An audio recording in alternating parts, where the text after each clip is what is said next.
Hi everybody, my name's Martin. Welcome to the Kentucky Cornelius Metal Detecting YouTube channel. On this channel, I will be posting videos on how to use the Minelab Equinox 800. I'll probably put some videos on with some live digs and some live finds and go down that road a little bit. And I'll also take suggestions from the viewers and try to post things that you want to see on a YouTube channel from people who do metal detecting. Anyway, welcome to my channel and subscribe, like, and let's do some metal detecting. Bye everybody for now. Hi everyone, it's Martin again from Kentucky Cornelius Metal Detecting. One of the first things you do when you start metal detecting or when you get a new metal detector is set up a test garden. That way you can test out your metal detector in actual soil conditions. You can see how it rings, how it behaves, and just get your ears used to listening to the sounds it makes when it finds targets that you want, or depending on what you put in your test garden, don't want. So right here is my test garden. Okay, here is my test garden. I have, starting on this end and laying flat about 6 to 8 inches deep, I have a quarter. Next, I have a dime. Next is a nickel, a copper penny, and a zinc penny. All of those are laying flat. And you can you'll be able to tell that in the videos when you see my detector going over them. They're in the flat coins are in a circle. Also in my test garden at this point, I have these other marks on the grass. These other orange spray painted marks are in a line. Those are coins laying on an edge. So when you're out detecting, coins aren't always laying flat in the ground. A lot of times they're on edge. So it can make your detector give off different sounds than you're used to hearing for particular coins. So I've set some on edge as well, and those are also at least 6 to 8 inches deep. So let's see how my detector does on these. Okay, so here I am with my Minelab 800 in my test garden. So first thing, obviously, we need to turn it on.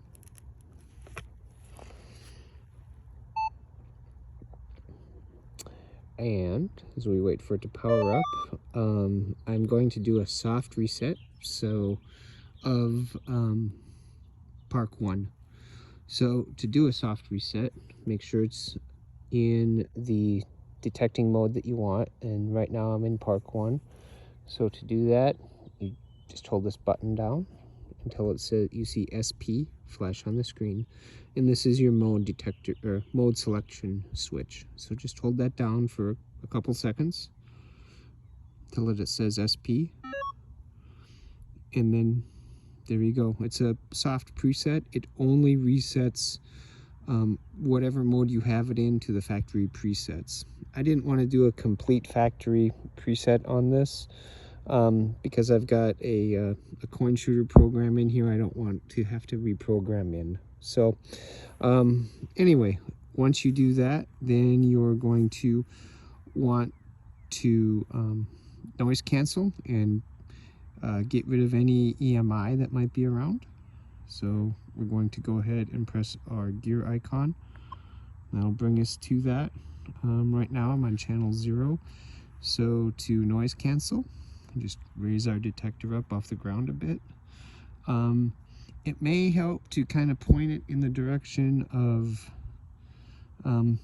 areas that you may feel might be causing interference. So right now I'm going to point it towards our house. And then we'll press the plus check button. You'll hear it go through. And you'll see it stayed on channel 0. So that must be the optimum channel at this time. You can change that as you go throughout your day metal detecting based on power lines, other people around you, things of that nature. other structures around you. So you know, it's not one of those leave it, set it and leave it kind of things. You may want to change it throughout the day, especially if you're getting a lot of interference and chatter as you detect. So the next thing I always do is I go ahead and I ground balance.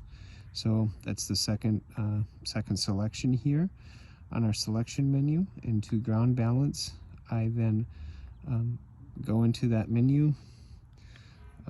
First, we want to make sure we've got a clean spot of ground. So let's get out of this and just check our ground really quick. Make sure we're not detecting over something when we ground balance it. And I don't hear anything going off, so we'll go ahead and ground balance right here. To do that, you make sure you're in ground balance mode, and we are. Hold down your plus check and just pump it up and down. And keep doing that until the numbers stabilize out. And this is stabilized out at 45. So, and I know that's where my yard is at, so I'm good there. I'm done with that. So there we go. Those two, if you can change those two things right out of the box, you're pretty much good to start and go.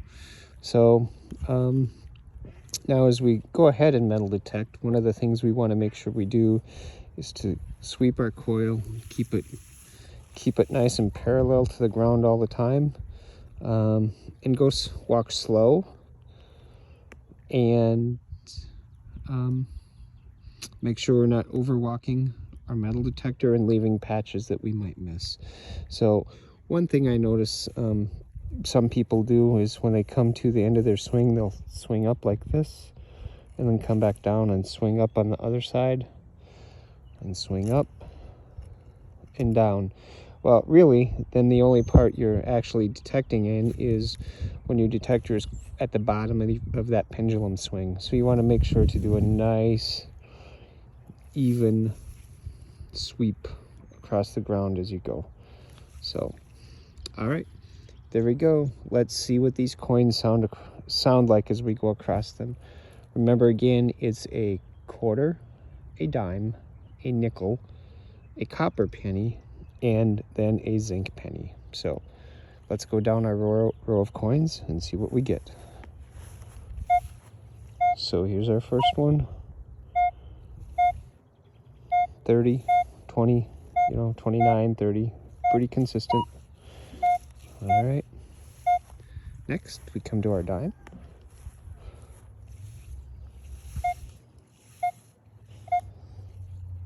$24, consistently 28. Sometimes I've seen dimes ring up into 30, which that one just did. So, but anyway, dime. Next, we have our nickel. 13, pretty consistent across the board. Next is our copper penny. And again, pretty conductive, so it's going to ring up higher on the Equinox. And then finally our zinc penny. These were from 1983 and later. And quite honestly, these will ring up anywhere. So depending on what state of decay they might be in, based on how long they've been in the ground. So and as they decay, the numbers jump all over on those zinc pennies. Anyway, the ones I put in the ground were bright and shiny and new when I put them in. So there we go. That's what some of the basic coins sound like on the Minelab 800 in the ground. All right, stay tuned for my next video.